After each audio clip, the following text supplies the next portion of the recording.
favorite haiku in Scattered Clouds, the next to last book by Reuben Jackson. And it's very short, so I'll try to speak slowly. Black History Month.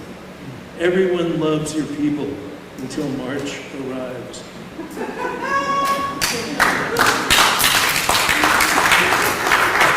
And I think Mary will read a poem that Reuben had printed as a broadside. It's sitting here on the music stand if you want to see it later.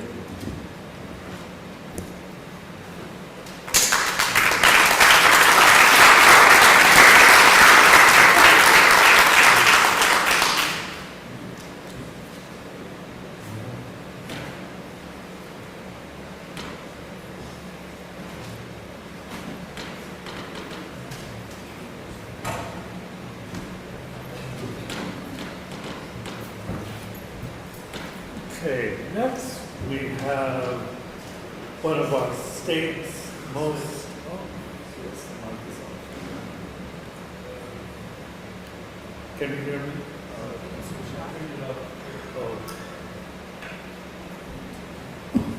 Great. Okay, now we have one of our state's greatest poets. I hope to be our next poet laureate. I'll just try to leave it at that. I won't say anything snarky about the process. But I want to introduce next one of my dearest friends, you all are my dearest friends and dearest artists. The great poet, Rajni Evans.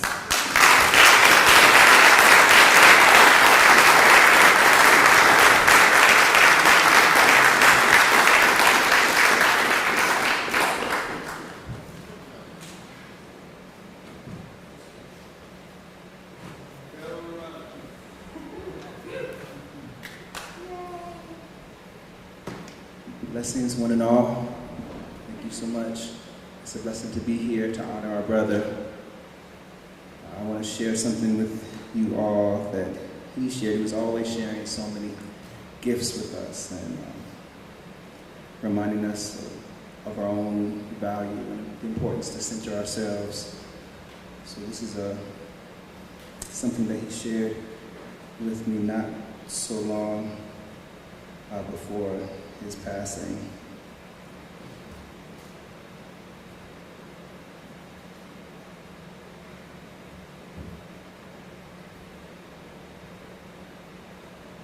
Hey there, it's a little bit after 6 on Thursday, and I hope you're having some quiet time this week. You know, that's something you craved.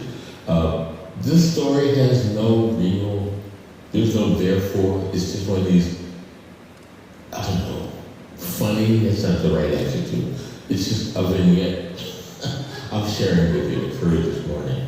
I was in a coffee shop around the corner from here, and one of my favorite sweatshirts, because it's one of my favorite sweatshirts, it's comfortable, blah, blah, blah.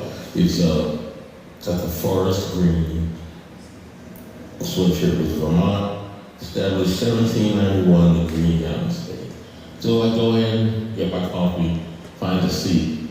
I live in Catholic University, and people are on break, so you can actually find a seat in the morning. No small thing.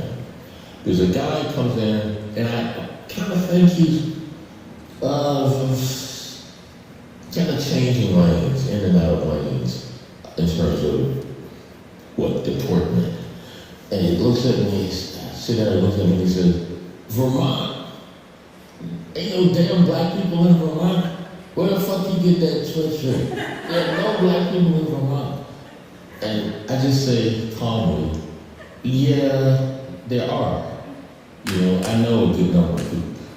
But then he kind of yells it again, and I realize that this is not really so much about the shirt. He's a bit combative, maybe in crisis, and I think, wow, and I just nodded to him, drank my coffee, and then his family came in and he looked at me, he said, "I bet your kids are real smart," and the people go the other way.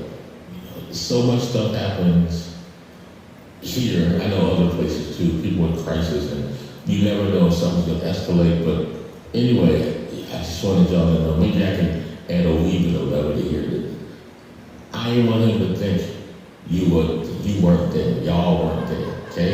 Much love. Happy New Year. Bye. Make some noise for our man, come on.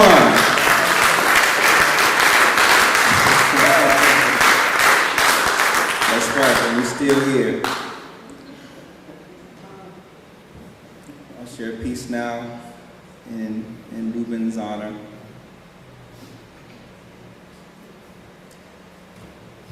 Say, Reuben, Reuben, did a flock of doves spirit away on notes of Sonny Rollins the day you flew home? Did Kelly take a trip to the barbershop and feel a blue melody aching furiously and fiercely, one that made him smile tenderly at the 5-year-old getting his hair cut for the first time in the chair across from him? Did whispers of memories only held by chosen rememberers have occasion to rise on scattered clouds across the winds that day, saying, this is honey? Say, Reuben, Reuben, are you somewhere? I know you're somewhere, trailing light across the heavens, walking in that life-size heart of yours, your words tinged with tender wit and candor, and so much us. Yes, you are somewhere, bravely breaking tropes in your vivid, unapologetic, shy, and awkward grace. Say, Reuben, Reuben, I miss my friend. I miss the talks we never had. But it's something like what I told a friend recently. Something about how to lose someone, to lose anything, you had to have had it once. You had to have them first. In this world, don't even know how lucky it was, is, we got to have you.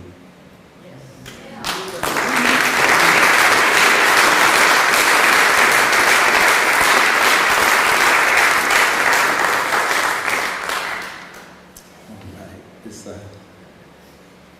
this next piece is called Ain't Nobody Got Time for That.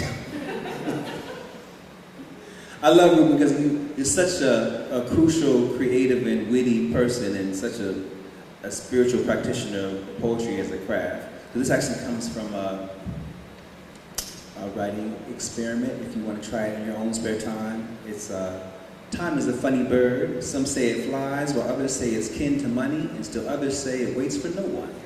Write a poem in homage to time. What do you use it for? How can it be a friend or an enemy? And what ways will you make it the most useful it can be? Time.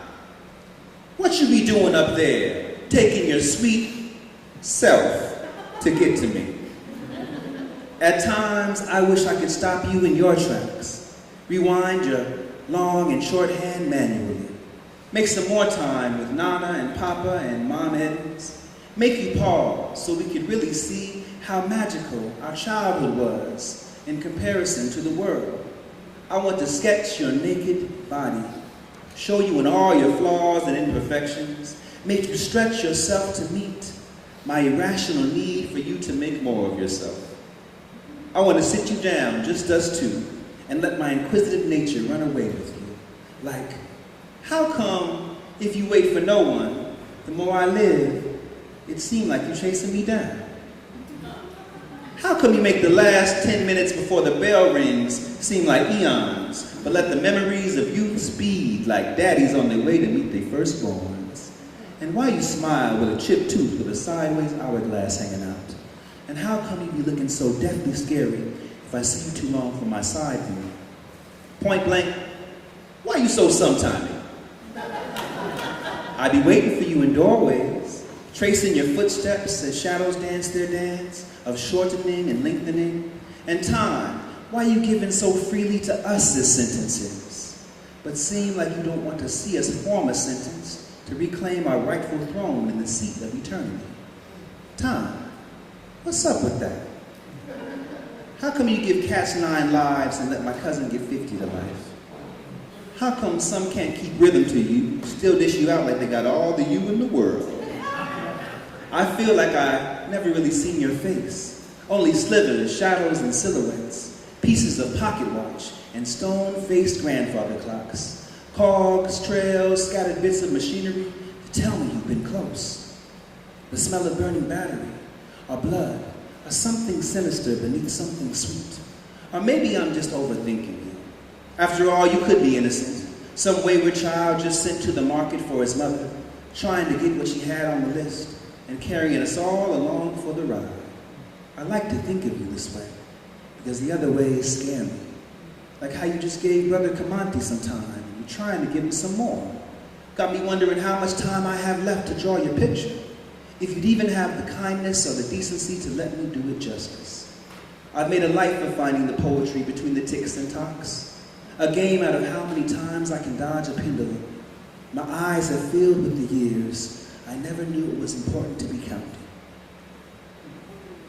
And now they spill over, flooding my life with millennia, enough for every child to come to pick up a paintbrush and take it to your face.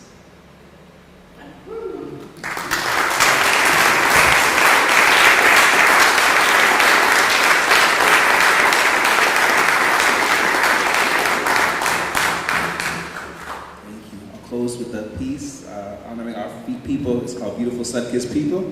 If you know it, sing along. Somebody say, beautiful sun-kissed people. Beautiful sun-kissed people. Walking miracles, unfolding parables, ancient scrolls and ocean's throes. Love be a rose adorning your ears. This morning will not bring mourning nor a thorn in tears. This forever moment is shorn of fears. Say, beautiful sun-kissed people. Beautiful sun-kissed people. We are on the cusp of overthrowing overseers. Light years beyond heckles and jeers. No more tanning our hides where Dr. Jekyll steers. This love is sheer, transparent and near, as dear as your closest relatives here. Say, beautiful sun-kissed people. Beautiful sun-kissed people. No conversation of us being equal, just entertaining the thought is evil. We weave full, fully woven, lost and found, traded and stolen, but look what the eye beholding. Say, beautiful sun-kissed people. Beautiful sun-kissed people. Golden. Black and free and ebony, mahogany and mocha beet, chocolate Haagen-Dazs can't see. Rivers running melanin, shallow men do monitoring, but Most High got it all intents and purposes in sovereign skin. Watch as this your poem ascends, journeying and frolicking. Summer breezes talking with the autumn wind, how winter just won't break our stride. Too much spring and stuff for us to hide. Our victory is justified. Say, beautiful sun-kissed people. Beautiful sun-kissed people. Solar rise with older ties, our currency ain't tokenized. We close to those focused and wise whose feet arise in open skies. We, white supremacy eulogizing, blessed ministry new horizon, and desperate attempts at euphemizing our real and futile lies still will never neutralize. Too many youth been euthanized. Fed sweet as prey to tooth decay, but truthfully our rootful way has truth to say, adorns the night salutes the day, in beauty that the stars obey. Say, beautiful sun-kissed people. Beautiful sun-kissed people. I relate to you so musically, and oh, the joy it brings. Like, please stand if you're able, place your hand on your heart.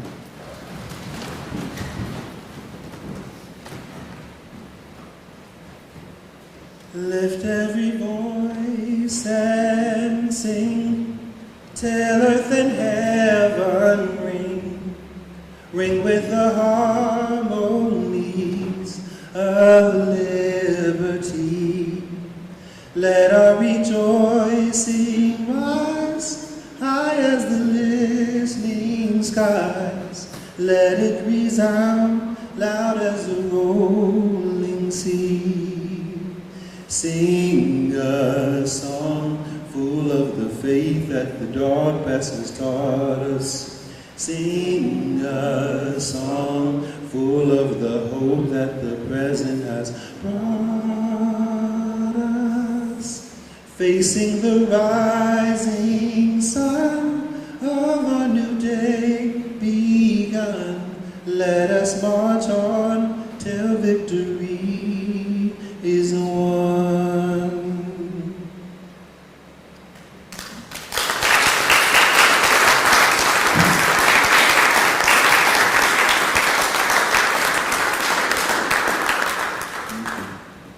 Let earth and heaven ring in sacred oath. 'Cause after all, we are betrothed to wondrous wonders of untold, great grand good fortune that broke the mold. Can't buy us off with moldy bread. We've more than crumbs inside our heads. And crust just will not satisfy when banquets are low and our hours divine. We walk in gourmet grandma made. Deliciousness in every shade. Say sun-kissed people. Say beautiful, blessed, bountiful, sun-kissed people. All right, I praise the path that plants our flag, squarely in earth, a self-made basking, a glorious newfound approach, that predators cannot encroach, that parasites and wayward folks at a mere glimpse cough and choke. See, this radiance is brighter still than every sun that lights a hill. It calls from something deep within and pours from vocal cords and pen. Say, beautiful sun-kissed people. Beautiful sun-kissed people. I'm nourished just to see you.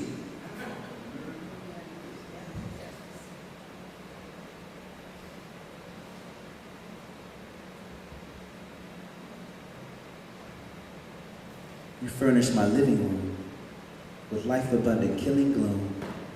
You water every plant I have and flourish my gardens green and vast. Sing lullabies to my inner child and soothe all fears of foul defile. You spray me with your sense of grace and lovingly embrace my face. Say, I am you and we are race that founded every human trace. Say, sun-kissed people. Sun-kissed people. I wake with your poems on my tongue. In my chest I hear your drum. From my lips I hear your hum. It gets me high and drunk as rum. On you I'm forever spun. Your melanin I'll never shun. Your melanin I'll never shun. With you I am forever one. Has there been better? Never one. Say, sun-kissed people. Sun-kissed people. I bequeath these odes to you, your next of kin and children too, and their children's children's children's view will yet still match your vibrant hue. You supernatural sorcery to walk in temples gorgeously, chamber cathedrals far and near, make a white Christ pale in the mirror. Sun-kissed children, you are it. Don't let nobody tell you shh, unless they fertilize in soil, to grow a rose regal and royal, to don a rose upon a rose of red and black and green and gold, so poetically bestowed, it dignifies your inner throne. Sun-kissed children, marvelous, miraculous magnificence, outlandishly so unabashed, unapologetic sass, ultramagnetic blackness, the right goddess on your epitaph. That's blasphemy, surely, right? Because we know true gods never die. Say, sun-kissed children, you kiss my eyes with all that sunshine you applying. I say I'm in love for true, because you are me and I am you. From head to toe and all between, I love these princes, kings, and queens. I even find you in my dreams. And when I wake, I vow to breathe, and breathe to vow. With every vowel and consonant I can pronounce. Announce the cosmos all your feats. Build castles for your sweet retreats. Whose feather pillows, black satin sheets. A sacred lounge to rest your crown from all the wounds been crying out.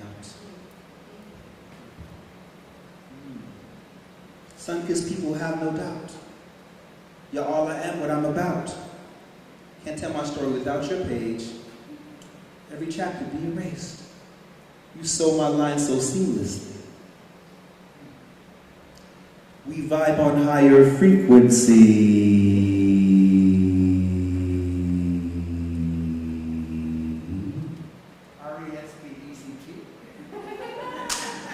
Somebody knows. So let's not love in secrecy. My sun-kissed people, we peace the key. Make some noise for Reuben one time. Come on, where you at? I love you, Reuben. Carry you with you always.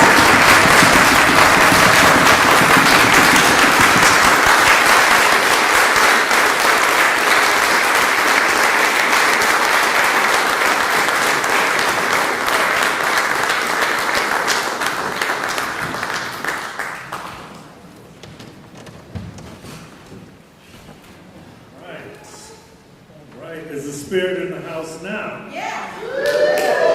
Okay. So, now we are going to turn the notch up even further. We're going to crank it. Our next performer will be Dove Michael Schiller and band, and Dove will be playing the vibes. I'm always afraid of confusing the vibes and the xylophone. Vibes, yes.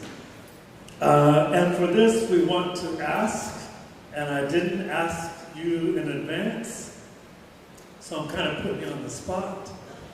Ask Ross, all the musicians that have played earlier, Otto, if you'd like to join, and all of us, and poets as well, to join in a jam.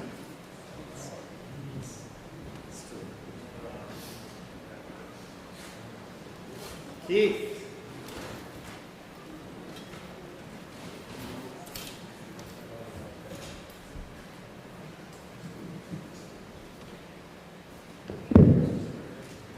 Shitty, are you still here?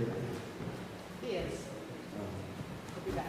I was thinking about this morning, and I was promising myself to not say anything, because all these amazing poets with their wordsmith have got that genre and skill set down. But as a musician, as a music educator, just as a person, what brings us all together and what Reuben brought us together with is music and his voice. Every time I would hear it in my kitchen. So on that note, the universal language of music to be this connective force for all of us on such a fragile planet is an honor to be here. So any other players that are still here, please come on up.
stars.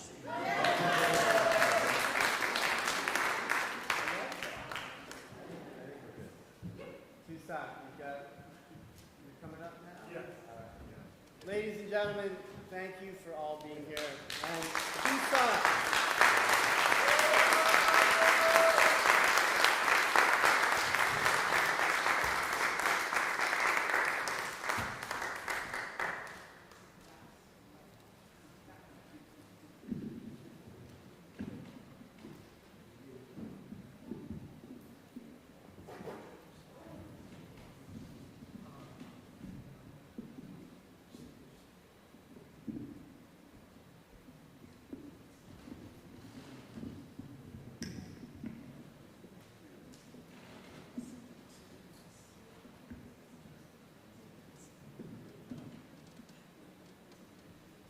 Okay, that was such a tease.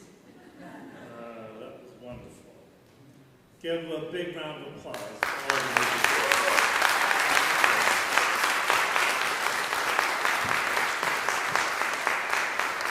You know, I'm sure all of you have noticed, but as I've been watching this, beautiful photo, and from what I understand, this was either the last or one of the last photos Reuben sent. But as we've been sitting here, his grin has been getting bigger and bigger. I know this. And you notice that raised eyebrow? That was very much about Reuben. He was no joke. He was very much aware. That was one of the things I so loved about Reuben. As many of you have said, as Ellen, as you mentioned, he was such an ally, such a beautiful ally in the truest, warmest, sweet potato pie sense of ally. A real brother. Not in the popular colloquial sense, but a real brother, comrade. One of the things that so impressed me about Reuben, and I knew someone years ago in San Francisco who had a similar thing, but Reuben loved to read music scores. As a generally not practicing musician, he loved to read music scores and was completely literate musically, theoretically. And I was so impressed with that. So next we have Jeff Gavalt talk about his experiences with Reuben. Thank you.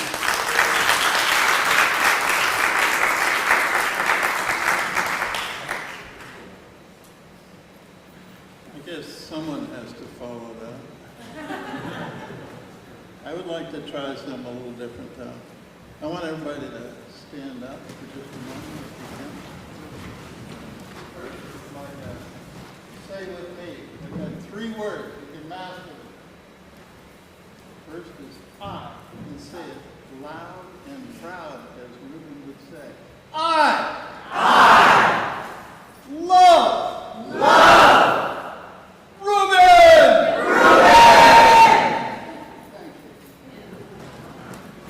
My name is Jeff Gavalt, and it was my honor to have him as a good friend. And we met, as a lot of people do in the 21st century, via email. And I was running Young Writers Project at the time, and apparently he attended a show of ours of kids reading their words.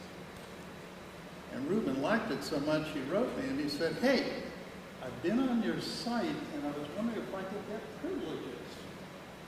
Maybe I could leave some feedback." And I said, "Oh my gosh." And I looked him up on the interweb and found out he was just this brilliant poet. And I loved his poetry, so of course I signed him up, and he outdid himself. It is hard to understand how one human being can impact a website, a web community, but he did. All of a sudden, other kids started taking chances, taking risks to tell people what they thought. And Reuben just kept going, encouraging these kids. And then he wrote me again, and he said, would you mind if I posted one of my poems? I said, no, of course not. Go ahead. So he wrote it. And after a while, the kids, not having any idea who Reuben was, thinking that maybe he was a 13-year-old high school student, and this 13-year-old girl high school student decided to leave Reuben a comment. And she said, I love this poem, Reuben. I love the rhythm of your language, the spareness of your images.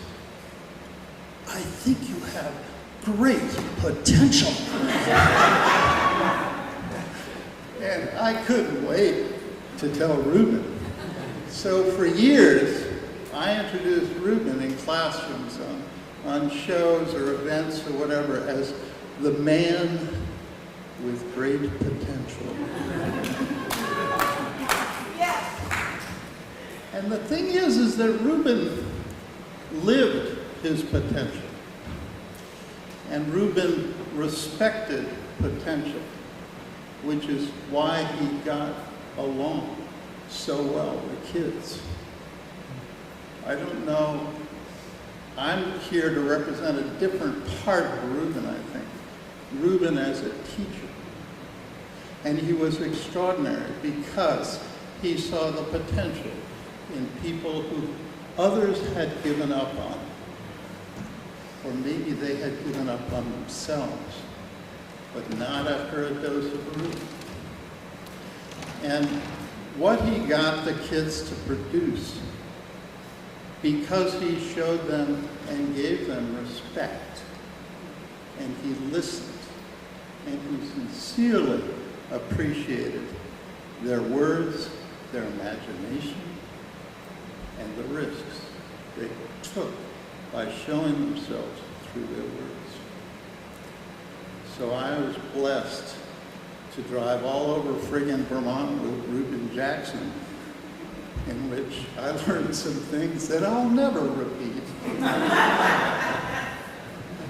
But it was truly an honor. And when he died, I was a mess.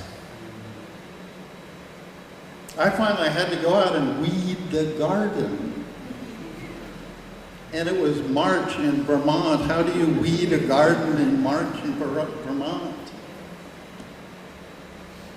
But there was no snow. And finally I realized that all I had lost was the future. My future time with Reuben. And I don't know, it was the strangest thing. It was almost like Reuben was coming down to say, think about all of those times we were together. Think about all of the experiences we had. Embrace it. Embrace the past. Embrace what he taught us, how he elevated our lives, and how he elevated so many kids. Because the other thing that happened when he died was I started getting all these emails from kids. Now I can still call them kids, but they're not kids anymore, saying how sad they were. So I thought I would share 3 of them with you and leave you with their words. So Anna wrote, Reuben and I maintained correspondence long past our time at Young Writers Project. In high school, he changed the way I thought about music and poetry. Really changed the way my brain worked around those things. Later, he helped inspire my choice to go to graduate school. I'm really, really going to miss him. I'm so grateful to you for bringing him into my life. These were Aaron's thoughts. I gasped when I heard the news, and I've spent the last 2 mornings listening to his Jazz Hour archives. I and so many other writers have vibrant core memories of getting to share a writing piece with Reuben. His workshops have had such a lasting impact on my writing and relationship to music, and I will treasure him. Hearing him speak a line of your work that resonated with him, as a young person, that was pure magic. Pure magic. This is an immense loss. And finally, Bridget. I'm so lucky to have known Reuben. He had an incredible voice, both spoken and written. And he was a gifted communicator in his many meetings. He was such a constant in my life at YWP, and when we later both moved away from Vermont online, he never stopped teaching. A glance at his Facebook feed can tell you that. Reuben lit up the room, not like lightning, but like a lantern. Soft and warm and steady, both guide and destination, a companion on the road. He tried to disguise his brilliance with humility. He never quite succeeded. He wrote about loneliness and community, about loss and friendship and love, about revolution, about family, about music and art. He had a gift for distilling experience into something truthful and surprising.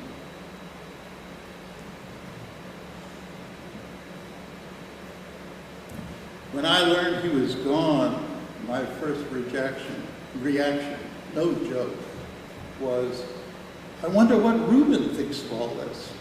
I want to read what he has to say.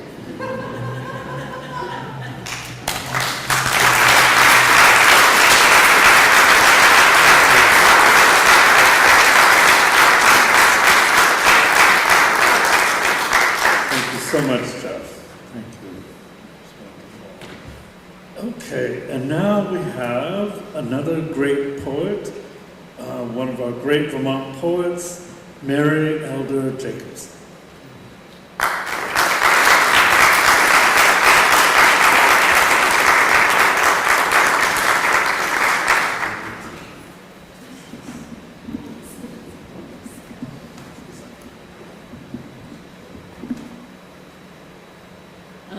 I feel beyond humbled to be standing here.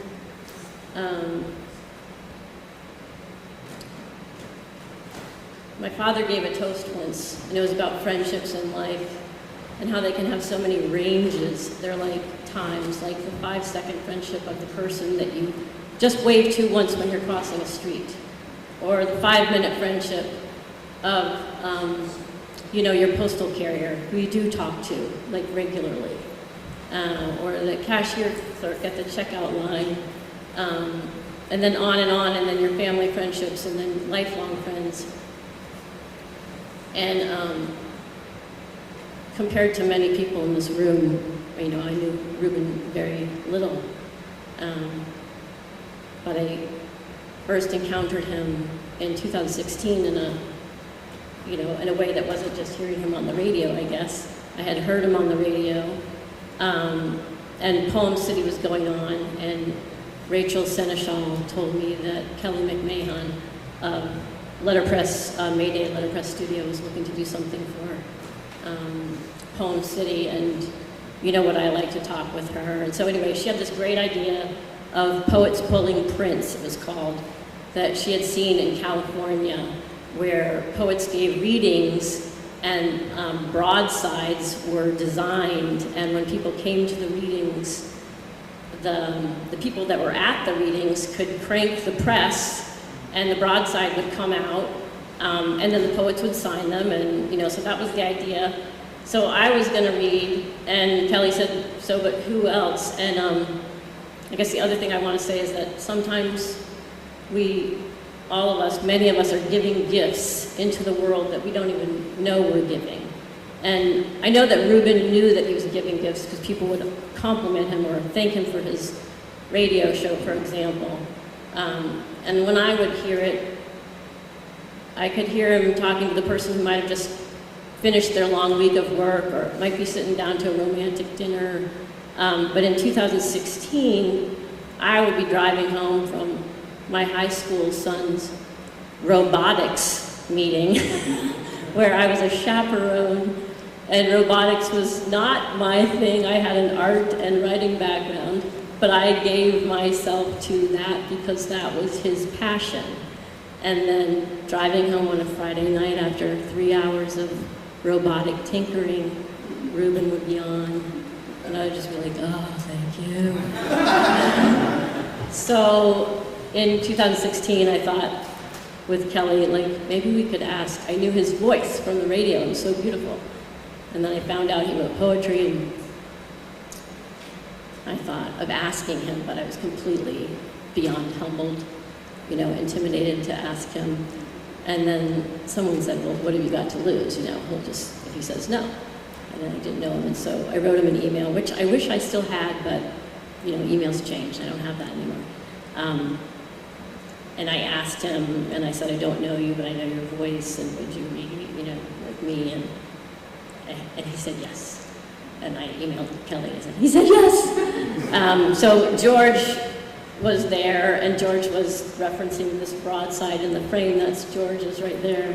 And so I just thought I would read Reuben's broadside from that night, which Kelly, she did linoleum block prints of snowflakes and a couple different colors. You can see it kind of ranging, and so this is signed by Reuben. I remember the evening being so busy, there's a space to plug in what number of how many prints were done, and that's not written in because everybody was too busy and chatting. But this poem, I just realized with Sam talking ahead of time, is in the new book, but it's called Eastbury in the book, and I guess Reuben somehow had different, versions of different poems. But so, and I think Rajni, we mentioned vignettes. Reuben in his work, he often strikes me as just being such a witness to a moment, and he had an ear for music, but he also had an ear for dialogue, like listening to people. So anyway, this is called Barry. As in Barry, Vermont. Barry. The sales clerk claimed the snow fell with a Vermont accent. I only knew that the cords I bought from L.L. Bean had not been purchased in vain, and that here no one fought in order to snare the last roll of toilet paper from an otherwise empty shelf. The latter was reason enough to call my southern kin, whose minds were also filled with central casting notions of the world above Boston. But the winter owned my eyes, like the gazebo where I wept, waiting for Jimmy Stewart's ghost. Thank you.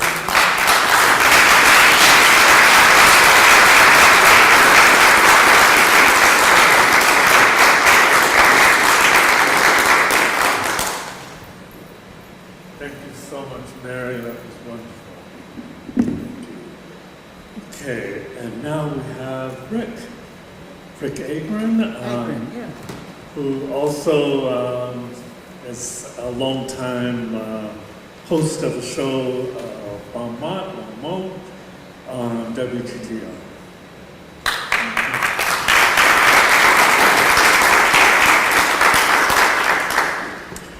Reuben and I have a lot in common as DJs, as educators, and as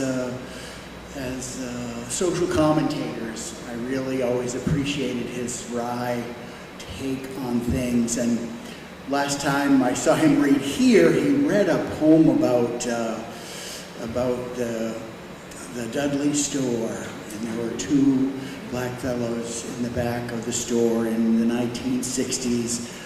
Looking at the Triscuits and the peanut butter and jelly, and the way everybody in the store was looking at them, they thought they were back there planning a revolution.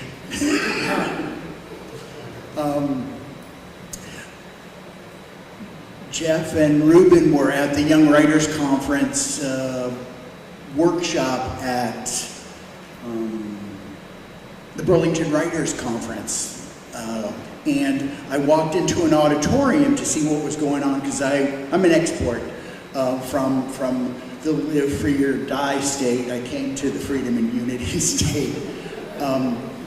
And Reuben was in there with about 230 kids, and he had them in the palm of his hand, saying a line that he loved, giving praise and talking about missed opportunities in the poems for young writers, and it was just amazing. I got to pinch hit. He was sick at one point in time during Poem City, and I got to pinch hit for him on a presentation he had promised Rachel Seneschal about Joni Mitchell. And I got, thanks to his absence, a whole course for myself in Joni Mitchell. She was an ambassador from like the north of Canada who came and spread her music and ideas around the world. And he also was a scholar of Duke Ellington, who was a jazz ambassador and a jazz educator and a social commentator. So I think Reuben in some ways was an anthropologist who reported out in poetry. He was a pioneer being here and showing up here regularly. I also grew up in a multicolored family. I have an adopted black sister by adoption. My mom worked for the NAACP in the 1960s in Boston, and my little sister was adopted, and it changed my life forever because I felt fiercely protective of her, and especially in white spaces, it was really tricky to see other people treating her in ways that were just either scary or enraging or what have you.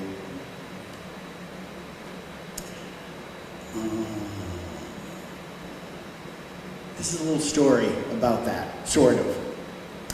I was physically scared to live and teach in Missouri, and I really wasn't sure why I had such strong feelings about it. And then it dawned on me, everything I knew about Missouri I had learned from Mark Twain when I was 10, reading The Adventures of Huckleberry Finn and Tom Sawyer. I come from a multicolored, multicultural family. My dad was a Brooklyn Jew who married a Westport WASP, and in 1966, they adopted a little black and white girl. It was illegal for blacks and whites to marry in Massachusetts at that point in time, and it would be for a couple more years. We had a family meeting to talk about what we would name our new little sister. We did not usually gather for stuff like this, and so I figured this is a big deal, getting a sister, naming her. It was first grade. I'd been chasing a little girl on the playground named Nancy. She had red hair and was really fast, and I loved her very much, and I thought Nancy would be a great name, but my family outvoted me. I needed my brother to at least tie it up, and 4-year-olds are unreliable. The vote went 3-1 in favor of Neat Susan, and when we got my sister, her name, given name, was Nancy. She is now Nancy Susan. We were from New Hampshire, Brookline, New Hampshire. My mother and dad lived in town for 6 years, and my mom was part of the PTA. My dad elected to the school board. They played bridge and poker, and games of the day. They were from away in a land of folks where 10 generations were in the ground. Most couple with 2 or 3 kids were 22. My folks were 40 and 42. Everyone thought they were our grandparents.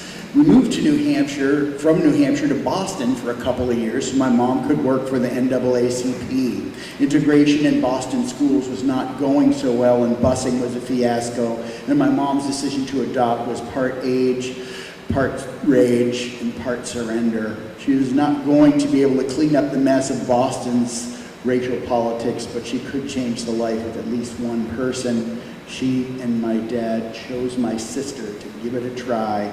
And we moved back to New Hampshire with a new family member. When I was in Missouri, I heard a 90-year-old black psychologist, Elliot Battle, tell the story of integrating Columbia, Missouri schools. He and his wife were hired to run the black school in town when a group of well-meaning progressive white folks talked him into moving his family to their neighborhood in order to integrate the elementary school. This man's 65-year-old daughter was there, and although she was super proud of her dad, she made it abundantly clear she was drafted. She did not sign up to be integrator-in-chief. Her dad said, yep, she was a pioneer. I think Reuben was a pioneer. I realized in that instant my sister was a pioneer too. She single-handedly integrated Brookline all those years ago. She had no plan, no agenda. She had a big smile, a runny nose, a penchant for peanut butter and fluff. She was sweet, mischievous, snored like a buzzsaw. We got a little red wagon to pull her around in. My dad was no longer invited to some of the poker games, and he had to leave poker for bridge.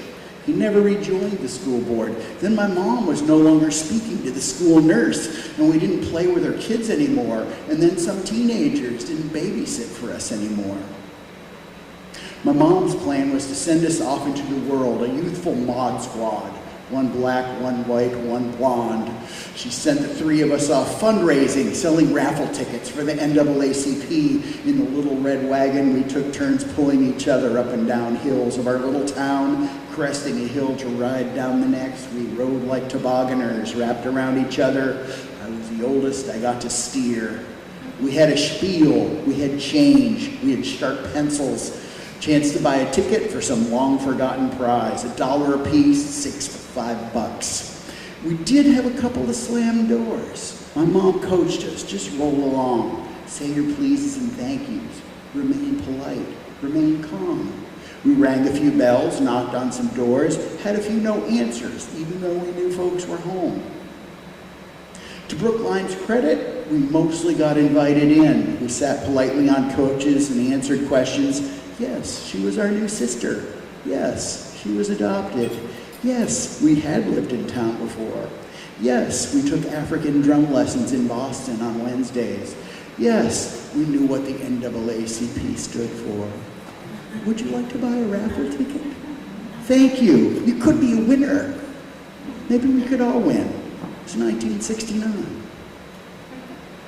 Nancy seemed nonplussed by all of this. It's hard to rattle a 4-year-old pioneer in a new land. She was bold and quick and cheerful. She ran a mean 25-yard dash. She laughed easily, told the world her stories, chortled, sang herself to sleep. She hugged fiercely and well, whether you're young or old, short or tall, ready or not. I still remember the first Saturday I met her. It was a Sunday, a late spring morning. The emerald green grass in the yard was lush. We were being introduced. My folks brought her home for the first time. Nancy lay on a plaid wool blanket spread on the grass, punctuated by thousands of golden dandelions, not yet turned to fluff. The dandelion I offered her shone in the sun, contrasted against her black skin and simple white cotton diaper. She stuck it in her mouth and began to chew. In several days, in the backyard, I begin using all those dandelions to make wishes.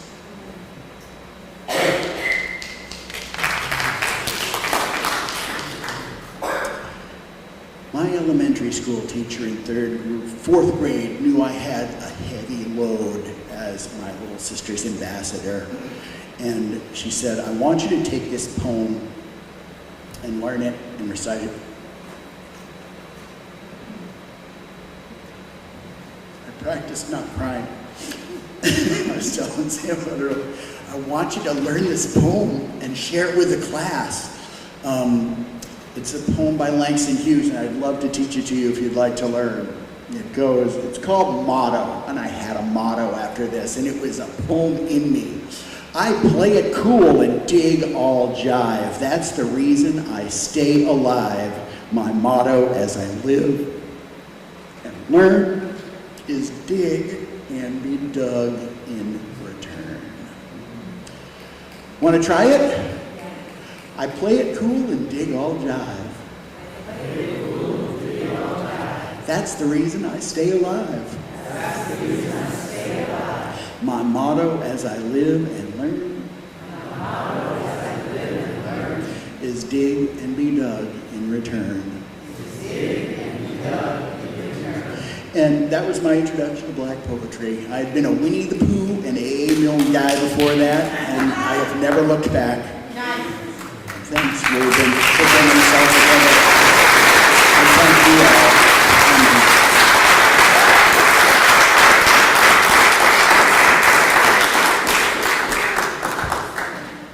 All right, we're coming to the end of our program, and I just wanted to thank some folks before we close out tonight.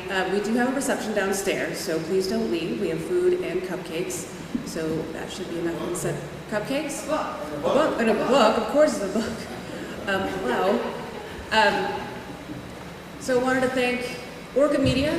Thank you so much for connecting us. Thank you. We are not only recording, we are live streaming, so I'm looking straight into the camera to folks who are watching right now from probably around the country and many folks in DC. Janae is watching as well. I want to just say thank you so much to everyone for everything you've done for the DC celebration that happened in March. If you folks tuned into that, it was wonderful. We based our celebration on what happened in DC because why would you redo something that was so brilliant and was so Reuben and it was jazz in real time? That is jazz in real time. So thank you so much to all of those folks that are watching, and thank you, Orca, for being here.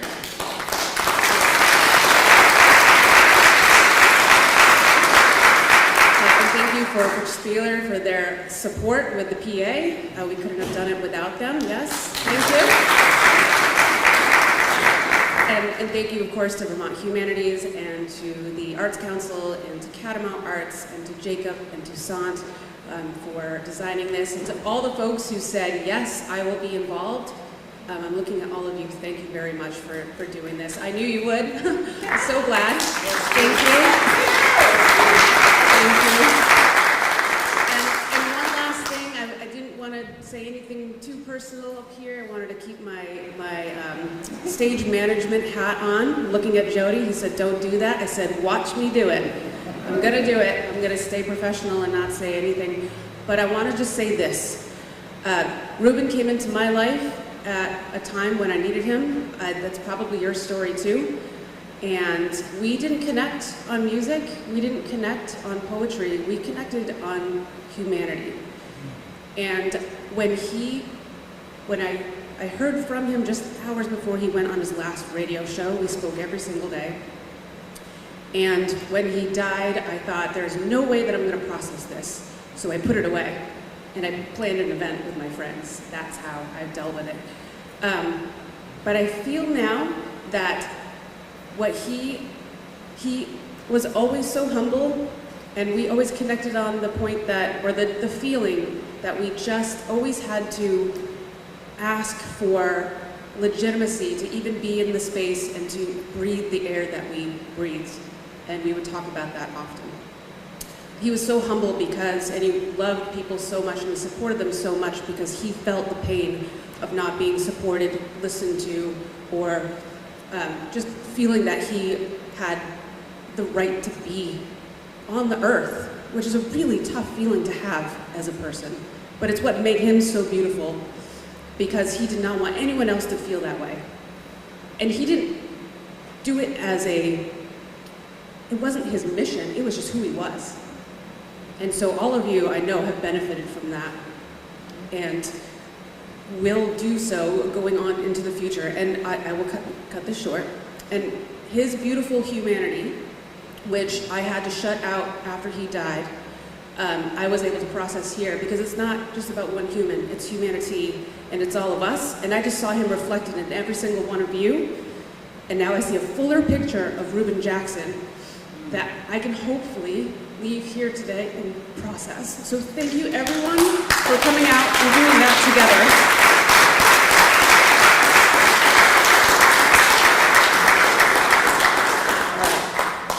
And one last big thank you to Jacob, of course, who's downstairs preparing food. And I want to give a huge thank you. I keep saying thank you, but a bucket's load of gratitude to my dear friend Toussaint, who stepped right up.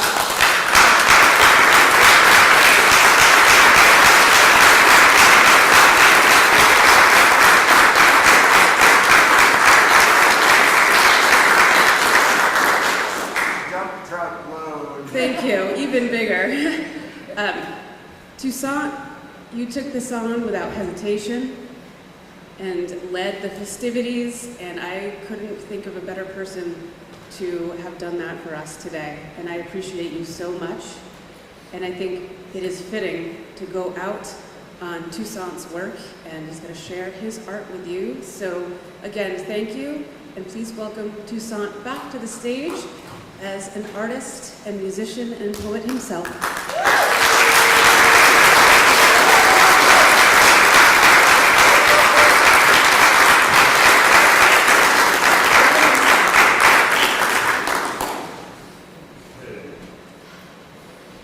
Thank you all for staying all these 16 hours.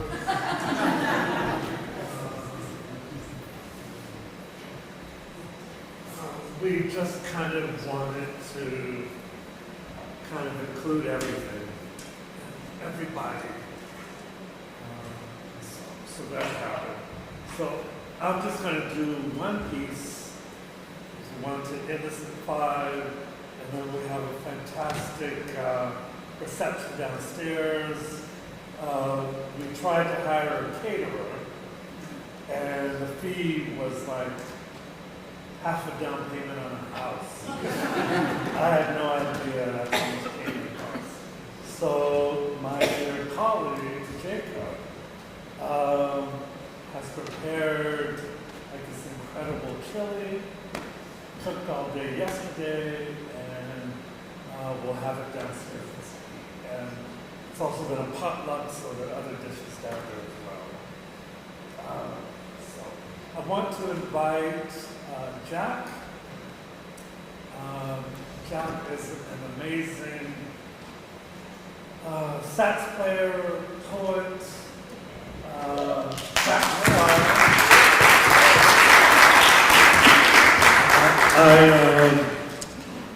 every summer I teach a poetry class at the Governor's Institute of the Arts. Which has been a great honor, and it's a wonderful 2-week intensive course in the arts, all the arts. I get to turn off my phone and totally invest in poetry and art and collaborations. It's just fantastic. And this year, Jack was one of my students, and we definitely connected. And Jack goes to Stowe High School here in Vermont, and so now we're going to play a little bit with one of my poems.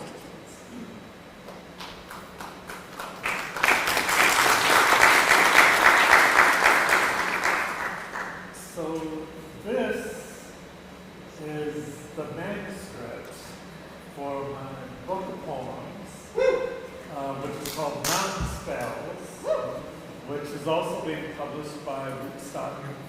publishers. My book will be out October 15th. There'll be a huge party celebration of it. I'm still kind of planning that now. Tectonic shift. Yes, yes. It will be, you know, I hate to sound old. Not that I could possibly be old. But, this face, but the way kids these days are saying fire, my book launch will be voodoo. And it will be even more than fire. And then all the kids will be saying voodoo again. Okay. So, I'm going to do a piece, this is totally improvisational, called Cosmographies in Code.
Down a song flowing north, amid the boreal wilderness of innermost transformation, appears the brown of the soul rising mountain of the moon at dawn.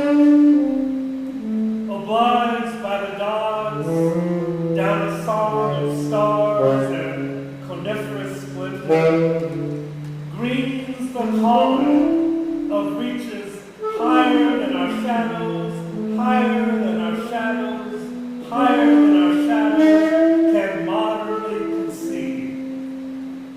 Down a song flowing north, rises the dawnland illuminations, welcoming the innermost of elevations, innermost of elevations, to passages of expansions duly received.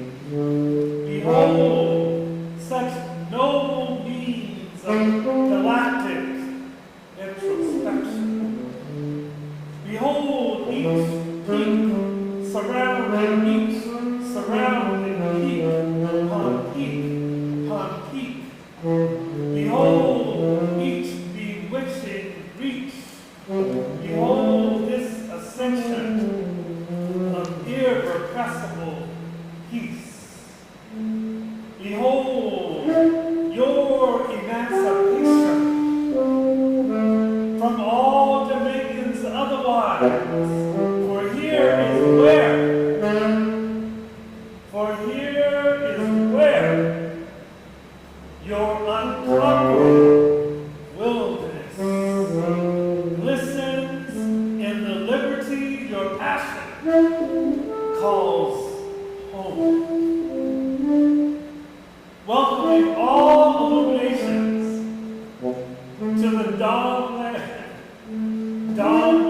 incandescence of innermost reclamations, unshackling the sages from the ages, long now blazing and bound down this song flowing north, amid the boreal chicories, lining the cosmos from the astral floor. Appears the realm of the soul rising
Thank you all so much for coming out.